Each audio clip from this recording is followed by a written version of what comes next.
Árvai Attila, látomás. Van egy látomásom, ég bennem itt belül, folyton csak zakatol, olyan szüntelenül. Van egy látomásom, mit mondani nem tudok, de évek óta gyötör, lassan belehalok. Különös látomás foglalja a szívem, teremtőm megadta, de folyton megkísértem.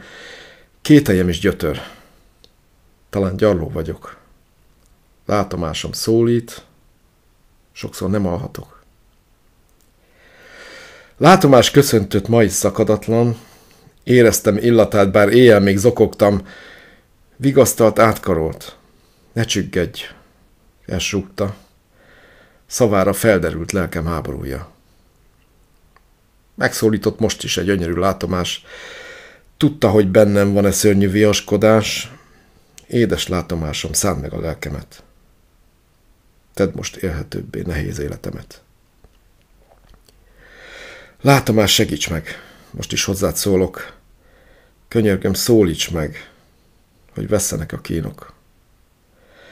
Mert van egy látomásom, életem lámpása, mindünknek mencsvára. A remény látomása.